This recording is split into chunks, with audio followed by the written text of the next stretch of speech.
साल 2018 में आई एक साउथ इंडियन मूवी के बाद लोगों की जुबान पे सिर्फ एक ही बात थी कि मार्केट में एक नया सुपर हीरो आया है। उस मूवी का नाम था केजीएफ चैप्टर 1 और हीरो यश, जिनका असली नाम है नितिन कुमार गौड़ा।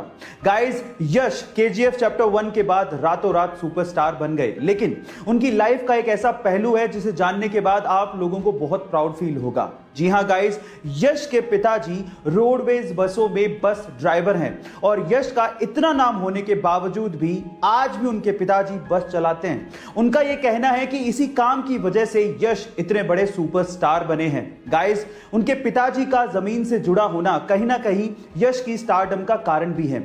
आपको यह फैक्ट जान के कैसा लगा चैट सेक्शन में जरूर लिखिएगा। गाइस, आप लोगों ने फास्ट एंड फ्यूरियस तो जरूर देखी होगी। इस फिल्म के और इस सीरीज के आप लोग दीवाने भी होंगे और स्पेशली दीवाने होंगे विन डीजल की एक्टिंग के, है ना गाइस।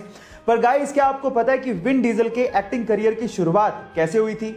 इसकी भी बहुत एक इंटरेस्टिंग स्टोरी है। चलिए मैं आपको बताता हूं। एक्चुअली जब वो 7 साल के थे तो वो किसी थिएटर में अपने दोस्त के साथ तोड़फोड़ करने के लिए पहुंचे थे, लेकिन बजाय पुलिस को कॉल करने के आर्टिस्ट डायरेक्टर ने उन्हें स्क्रिप्ट थमा दी और उन्हें अपकमिंग शो के लिए रोल का ऑफर कर दिया और इस तरह से उनके एक्टिंग करियर की शुरुआत हुई। है ना इंटरेस्टिंग फैक्ट। गाइस, आज मैं आपको फिर से एक सच्ची घटना बताता हूं। एक बार एक बॉस ने अपने ड्राइवर को देखकर पूछा कि क्या बात है, आज बहुत खुश लग रहे हो, कुछ खास दिन है क्या?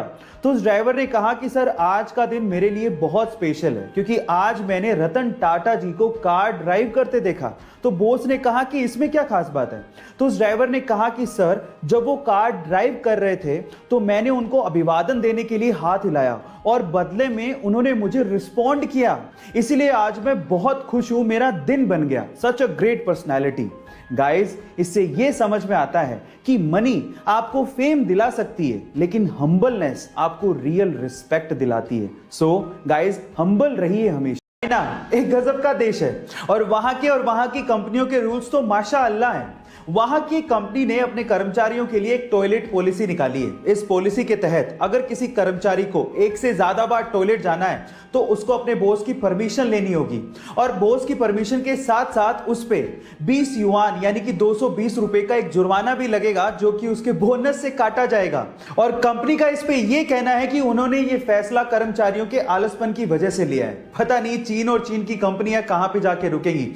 एलॉन मस्क, जो कि रिसेंटली ही अमीर लोगों की सूची में नंबर 1 पर आ गए थे, उसकी वजह आप जानते हैं? उसकी वजह है टेस्ला कंपनी और उसके बढ़ते हुए शेयर प्राइसेस। लेकिन क्या आपको पता है कि एलॉन मस्क ने एक बार ट्वीट करते हुए लिखा था कि जब टेस्ला कंपनी के बुरे दिन चल रहे थे तब एलॉन चाहते थे कि एप्पल कंपनी टेस्ला को एक्वायर कर ले, लेकिन एप्पल कंपनी के सीईओ टिम कुक ने एलॉन मस्क से मिलने तक से मना कर दिया था और आज टेस्ला कंपनी दुनिया की मोस्ट वैल्यूएबल कार कंपनी है, जिसकी वजह से एलॉन मस्क दुनिया के सबसे अमीर लोगों की सूची में इतने ऊपर पहुंच गए हैं।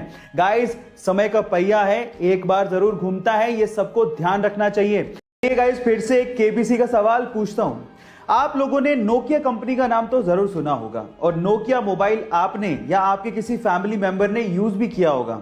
मेरा सवाल यह है कि नोकिया कंपनी या नोकिया मोबाइल का नाम नोकिया कैसे पड़ा? इसके पीछे का रीजन क्या है?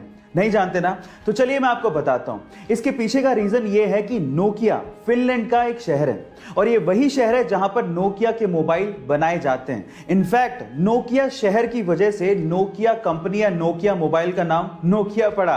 है ना अमेजिंग फैक्ट। गाइस, ऐसे अमेजिंग फैक्ट्स के लिए यूट्यूब पे हमारे चैनल को सब्सक्राइब कर लीजिए और अगर आप इंस्टाग्राम पे देख रहे हैं तो मुझे फॉलो करना मत भूलिएगा। मिलते हैं अगली वीडियो में।